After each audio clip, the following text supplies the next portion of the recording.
What's up, people? Welcome to this episode of Shed Show. I was watching 60 Minutes Australia recently, and I came upon this story, and it's like an alternate reality in a really bad way. Alright, so listen to this. Blake Davis and Hannah Quinn are a young married couple living together.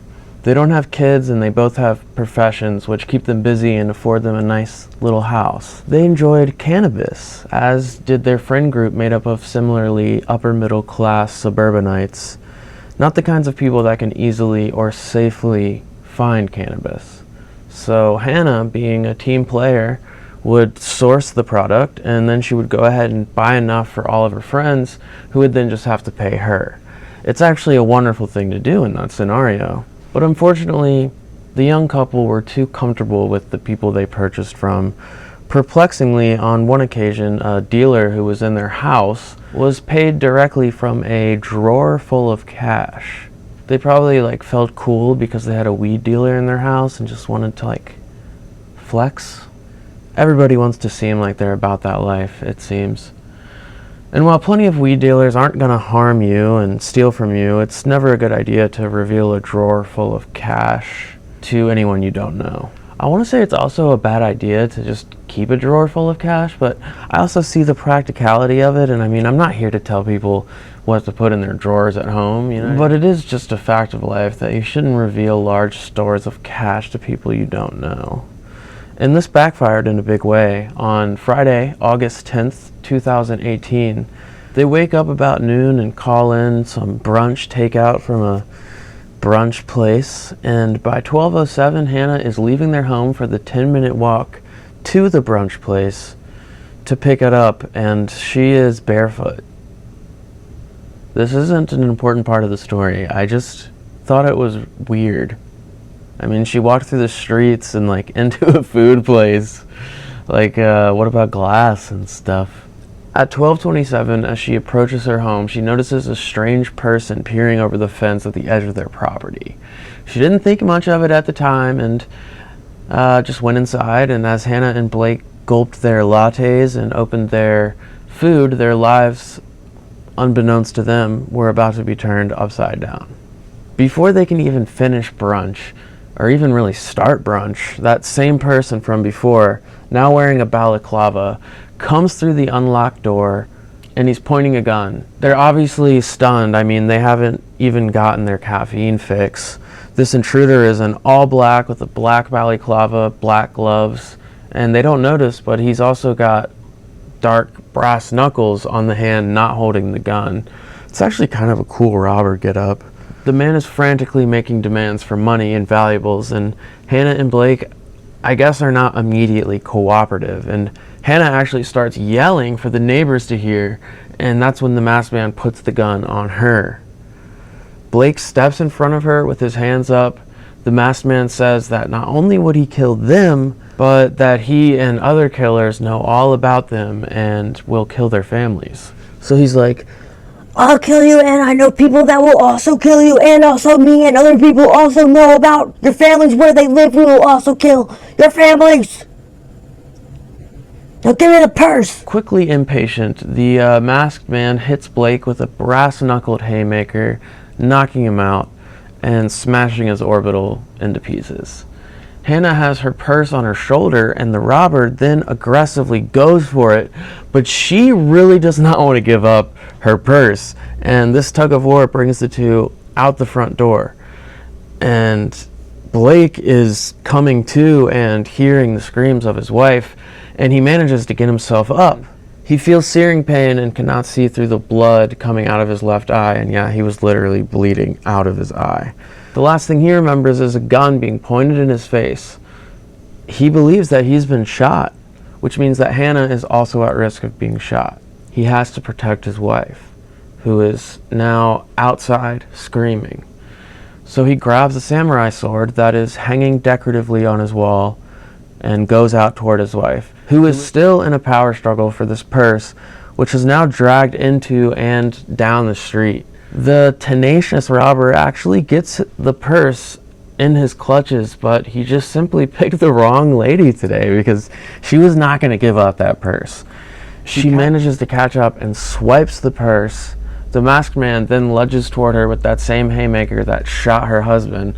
But Hannah, now with her bag back in her possession, she weaves out of the way, and the momentum of his missed punch lands him on the ground, where he then points the gun up to Hannah. Now here's the thing about those black balaclavas, the kind of thicker cotton ones. You have no peripheral vision. And Blake flanks and delivers one downward blow to the masked man's head. The young couple run back up the street to their home, looking back one final time to see the masked man trying to get to his feet. What they don't see as they get inside and shut and lock the door is that after staggering down the street a bit, the masked robber would collapse and die.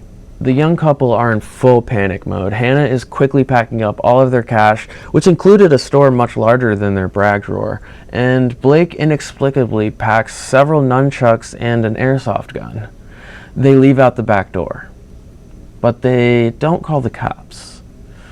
And I mean, that could possibly show guilt, which I guess makes them look guilty, but like, even if they were afraid because Blake just killed someone and they were hiding from the cops, I mean, that shouldn't change the way the facts of the case are treated, right? I mean, either way, I've been telling the story according to Blake and Hannah, so I will continue to do so. And according to them, they did not see him dead or die or whatever. And so they spent the night at a hotel, hiding out from the perceived threat of the masked man and the claims he had made about having people who can kill them and their families. It was the next day, via the news, that they found out that the man had died. But they still didn't call the cops. Instead, they spent the next 2 nights in 2 different hotels, and one thing never specified that I would love to find out is if within those 3 days Blake got any medical attention, because his injury was actually really bad. After 3 days, they did finally turn themselves in after consulting a lawyer, which is another thing used against them, and it's like, I mean, isn't that what you're supposed to do? Anyway, they both got charged with murder. More on that in a minute. Just who was that masked mystery man? Well, that would be local rapper Jett Mckee. He had been shown the young couple's house by his friend, a dealer who had sold cannabis to the couple and knew that they kept cash. Which is why earlier I said that them being so comfortable with their dealers backfired. I am now making that make sense. Jett had been up all night feeding his gambling addiction, spending $100 bills on video gamble games. By noon he was out of money, agitated, and ready to hit his next lick. Armed robbery and home invasion were nothing new for Jett, and up to this point he had been successful with the all-black getup, brass knuckles, and gun that was actually not fireable. I've heard some reports say it was fake, others say it just wasn't loaded. And that's all he needed on that day. Well, that and a near fatal amount of methamphetamine. With that, he had what he needed to get in the spirit of daytime armed robbery, but his tired and small body, though fueled by the meth, was simply no match for Hannah Quinn. Just like everyone knows, when a person is faced with like a crazy situation like this, without preparation, they go into fight or flight mode. And her response was fight. That cannot be held against her. I mean, imagine if the gun was real. She would be dead. I mean, like, clearly she wasn't making rational choices. Like, she didn't know what she was doing, and lucky for her, she had the chops to support that response. I mean, it's quite extraordinary how her response foiled this experienced criminal. I mean, he really didn't want to deal with her, but where he really signed his death certificate is when he said, "I'm not leaving here with nothing."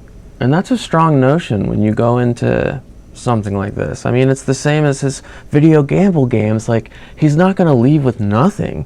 I mean, except when he has to, because he lost all his money, so he goes and robs someone and keeps it going.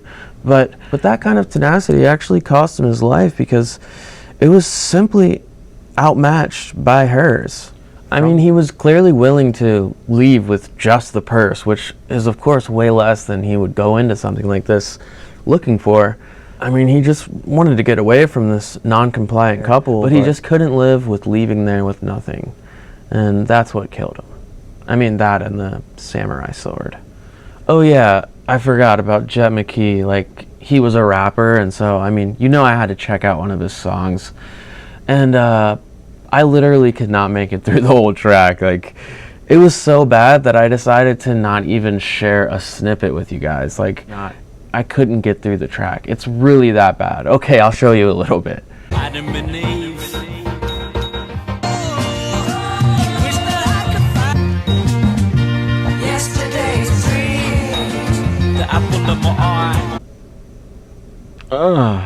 Anyway, what was I saying? Oh yeah, they both got charged with murder at first. Hannah's charge was dropped to accessory after the fact, and she got some kind of probation. Blake's murder charge was lowered to manslaughter, and he is in prison right now, serving a 5-year sentence with a non-parole period of 2 years and 9 months. I disagree with that.